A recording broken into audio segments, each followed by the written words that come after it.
O Senhor é convosco, bendita sois vós entre as mulheres, e bendito é o fruto do vosso ventre, Jesus.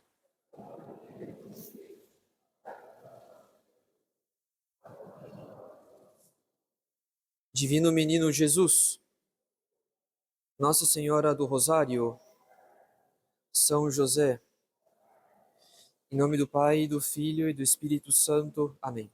Queiram sentar-se.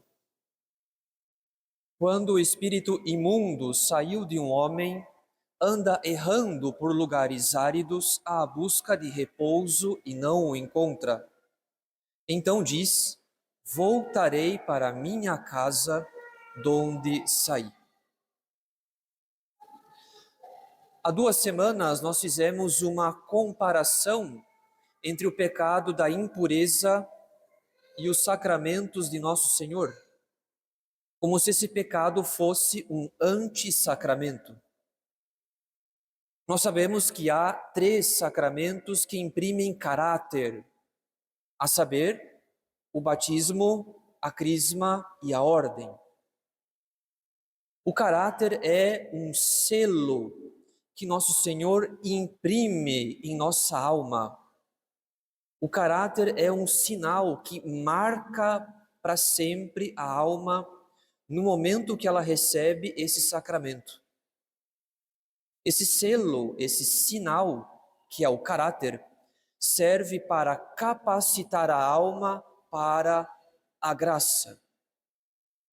Sendo assim, o caráter impresso pelo batismo nos torna capazes de receber as graças dos demais sacramentos.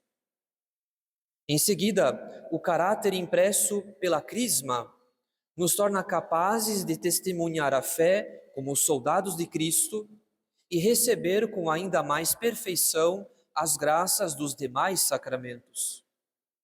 Por fim, o caráter impresso pela ordem torna o sacerdote capaz de conferir as graças dos sacramentos aos demais batizados. Em resumo, caros fiéis, o caráter é um sinal impresso na alma, que é, ao mesmo tempo, tanto um sinal, um selo, uma marca invisível do sacramento recebido, quanto uma potência espiritual para se receber as demais graças. Ora, diz o antigo jesuíta que o pecado da impureza se parece com o caráter nesses 2 aspectos. Ou seja, a impureza é tanto um sinal de condenação, quanto um princípio eficaz da própria condenação. Sendo assim, há 2 semanas nós vimos o primeiro aspecto, ou seja, que a impureza é um sinal de condenação, na medida que ela torna a condenação mais provável. Assim como ela torna a alma do impuro, já nesta vida, uma imagem do próprio inferno, por causa da semelhança, da proximidade de estado de alma entre o impuro e os condenados do inferno.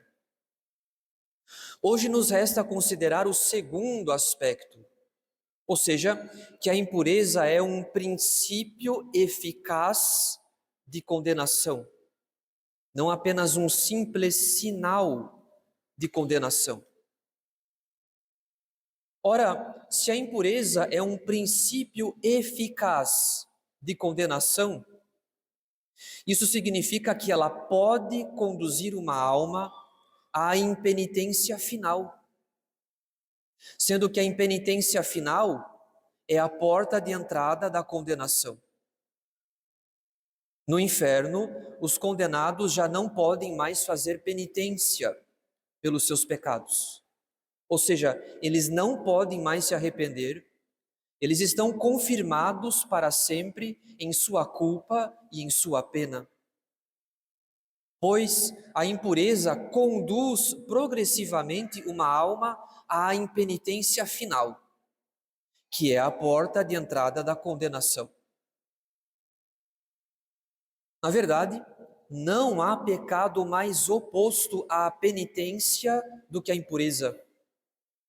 Trata-se de um pecado muito difícil de se curar, em razão dessa oposição tão grande ao remédio do pecado, que é a penitência.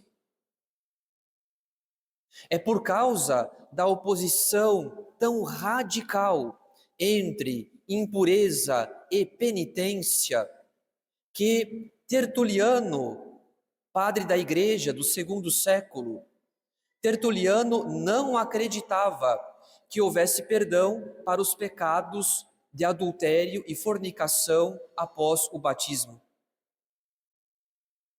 Quando o Papa Zeferino decretou que tais pecados poderiam ser perdoados após uma rigorosa penitência, Tertuliano não aceitou a palavra do Papa e se revoltou contra a sua autoridade.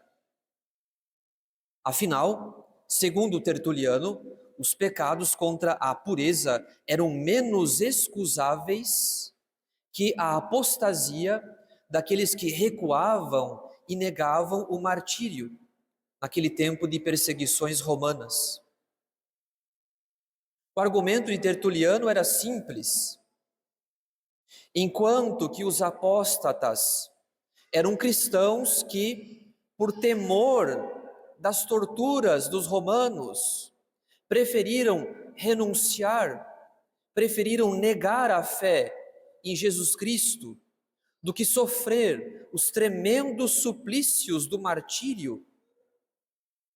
Os adúlteros e fornicadores, por sua vez, não tinham nenhuma desculpa, nenhuma justificativa para o seu pecado, pois ultrajaram a pessoa de Jesus Cristo não na tortura, não no suplício, não no sofrimento, mas em face dos deleites da carne, em face das delícias do pecado. Uns ultrajavam Jesus Cristo em face da tortura, outros em face dos deleites. Por esse motivo, Tertuliano não aceitou o perdão concedido, reconhecido pelo Papa a tais pecados, julgando que a impureza era um pecado injustificável e imperdoável. Mas o principal argumento de Tertuliano, na sua revolta contra o Papa e o magistério da Igreja, era outro. Para Tertuliano, era inadmissível que um batizado, que foi adotado por Deus, que foi purificado dos seus pecados, que foi lavado dos seus crimes, que foi santificado por nosso Senhor, enfim, para Tertuliano era inadmissível que um batizado desonrasse, manchasse a sua alma com a imundície dos pecados de impureza. Sendo assim, para Tertuliano, os adúlteros e fornicadores deveriam ser abandonados ao próprio pecado, pois admiti-los novamente ao perdão da Igreja seria o mesmo que desprezar o alto preço da nossa redenção, desprezar a paixão de Jesus Cristo, que tanto sofreu para que o homem fosse libertado definitivamente da escravidão do pecado.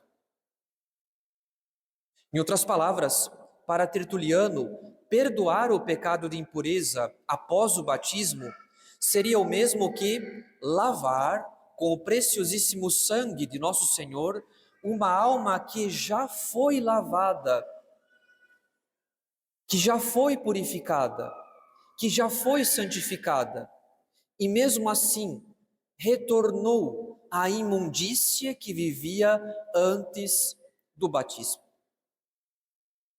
Então, para Tertuliano, era inadmissível lavar novamente uma alma que já deveria ter renunciado definitivamente aos pecados de impureza após o batismo.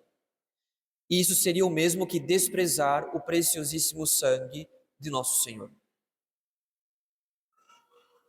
Ora, é certo que esse zelo excessivo contra o pecado de impureza fez Tertuliano cair em heresia. Porém, esse zelo excessivo, esse zelo de justiça que nega a misericórdia, não deixa de ser um sinal do estado de espírito dos cristãos nos primeiros séculos. Ou seja, naquele tempo, naqueles séculos, esses pecados eram considerados tão graves a ponto de um padre da igreja julgar que eles sequer mereciam perdão, a ponto de um papa decretar explicitamente que eles poderiam ser perdoados, desde que o adúltero ou o fornicador se submetesse a uma rigorosa penitência.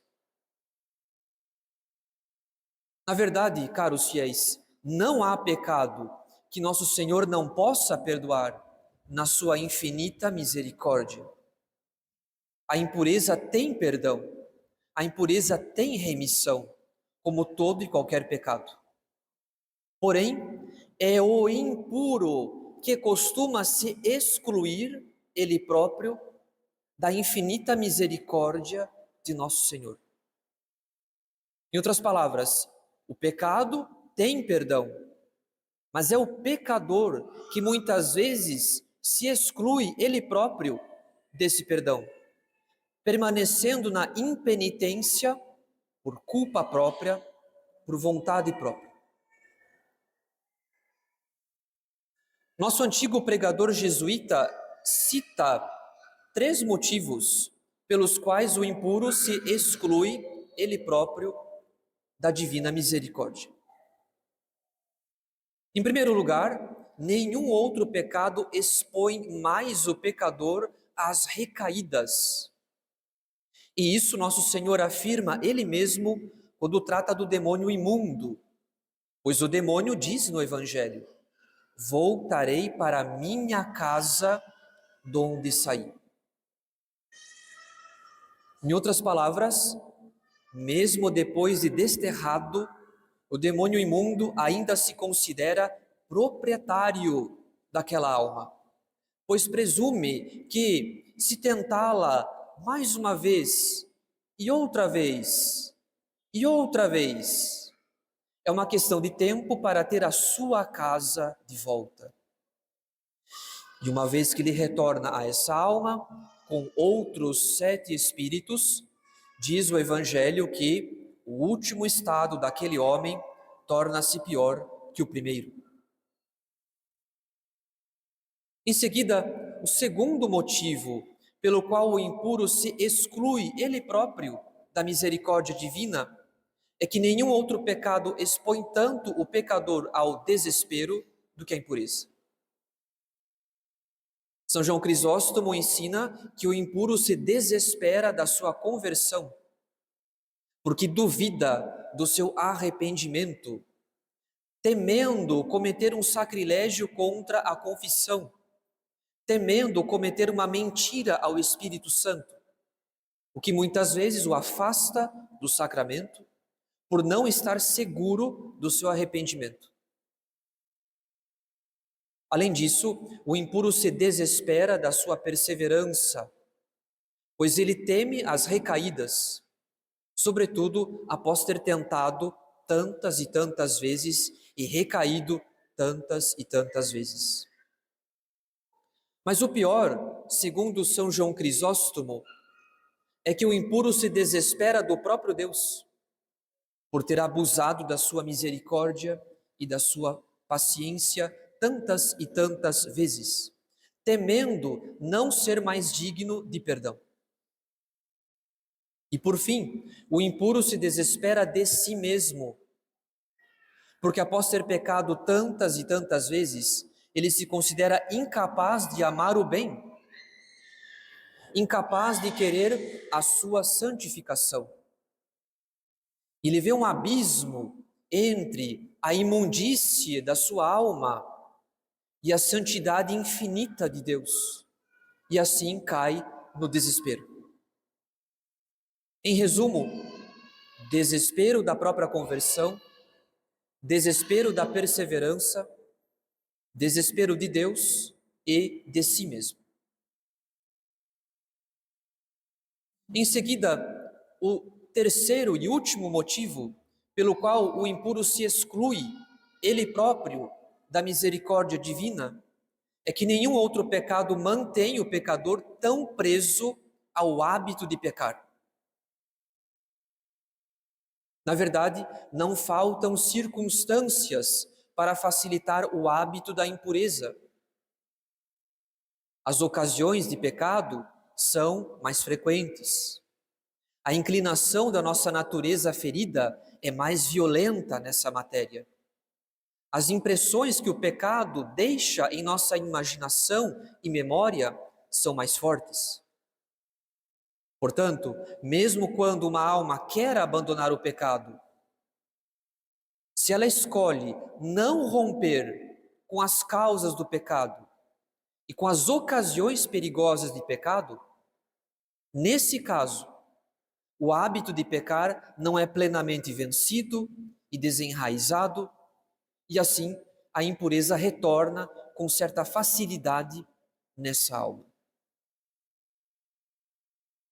É por esse motivo, é por causa do apego às causas do pecado, ou então às ocasiões perigosas, que muitas vezes o impuro não procura ajustar a sua vida às exigências do sacramento da confissão. Pelo contrário, o impuro procura ajustar o sacramento da confissão aos seus apegos desordenados e perigosos. Por exemplo, quantas vezes o impuro se acusa superficialmente no sacramento da confissão, temendo que o confessor compreenda. Por exemplo, qual a ocasião perigosa da queda? Ou então, com que frequência ele se expõe àquela ocasião perigosa? Outro exemplo, quantas vezes o impuro procura se justificar na acusação do pecado, na tentativa de atenuar a sua culpa, atribuindo o pecado mais à sua fraqueza do que à sua malícia. Outro exemplo, quantas vezes o impuro muda de confessor quando isso lhe convém, temendo que um mesmo confessor use maior rigor na sua exortação, ou então de maior severidade na penitência, procurando então um outro confessor, de preferência um confessor que diga pouco ou que não diga nada, que não faça perguntas sobre a quantidade ou a espécie dos pecados, que dê uma penitência leve. Enfim, um confessor que não combata o pecado na alma do penitente, que se contenta de absolver e nada mais, e às vezes sequer penitência dá ao penitente. Pois muitas vezes o impuro não procura ajustar a sua vida às exigências do sacramento da confissão. O que ele procura é ajustar o sacramento ao seu vício. E assim ele poderá confessar pouco, arrepender-se pouco, penitenciar-se pouco e tomar poucos propósitos, ou então propósitos muito vagos, que não mudam nada ou quase nada em sua vida. E tudo isso para não ter que renunciar às causas do pecado, ou então às ocasiões perigosas de pecado, para não ter que mortificar com mais violência, com mais determinação, as más inclinações da nossa natureza ferida, para não ter que fazer uma penitência proporcional pelos próprios pecados e assim por diante. Portanto, caros fiéis, a impureza é um princípio eficaz de condenação, na medida que conduz o impuro progressivamente à impenitência final, que é a porta de entrada da condenação. Esse pecado não é apenas um sinal de condenação. Ele não torna apenas a condenação mais provável, mas ele conduz progressivamente a alma à condenação. Ele é também um princípio eficaz de condenação. Não há pecado que mais expõe o pecador às recaídas.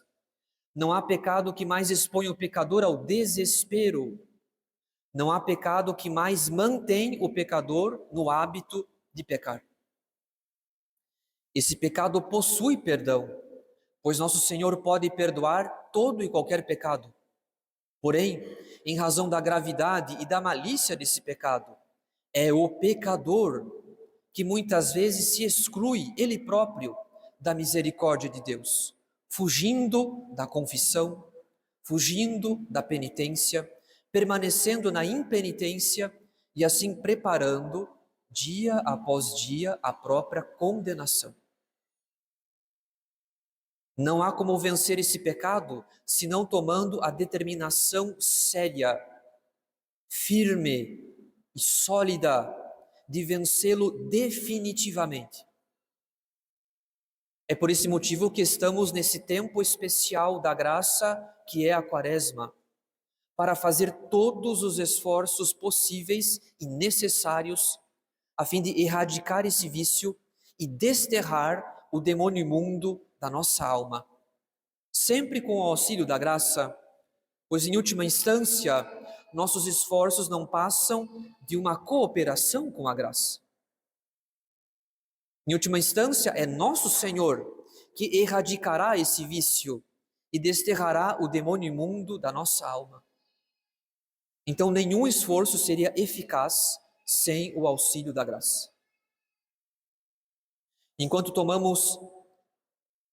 não tomamos a firme resolução de combater o pecado, assim como as causas do pecado e as ocasiões perigosas do pecado, esse vício sempre retorna. Pois de nada adianta odiar o pecado e não combater as causas do pecado e as ocasiões perigosas do pecado. Portanto, caros fiéis, não sejamos ingênuos, não sejamos inconsequentes, não sejamos infantis, imaturos em nossa vida espiritual. Nós tomamos tantas precauções humanas para evitar o roubo ou o furto dos nossos bens materiais e não usamos de prudência sobrenatural para proteger o nosso maior tesouro, que é a graça santificante. Deixamos com facilidade o demônio introduzir o ídolo do pecado no templo da nossa alma. Apoiamo-nos muitas vezes na misericórdia de Deus para continuar pecando, sabendo que depois poderemos os confessar.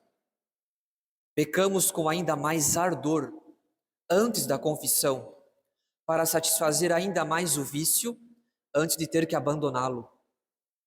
Enfim, caros fiéis, nós somos a vergonha da igreja, por causa da licença que demos a nós mesmos para pecar tanto, com tanta malícia, com tanta presunção da misericórdia, ou então com tanta indiferença pela própria salvação. Os mártires foram fiéis e perseveraram diante dos tremendos suplícios dos seus algozes. Nós fomos infiéis e ultrajamos a nosso Senhor diante de uma simples sugestão pecaminosa de deleite. Cabe-nos aquela sentença de nosso Senhor mais do que aos demais cristãos: se não fizerdes penitência, todos perecereis. Em nome do Pai, e do Filho, e do Espírito Santo. Amém.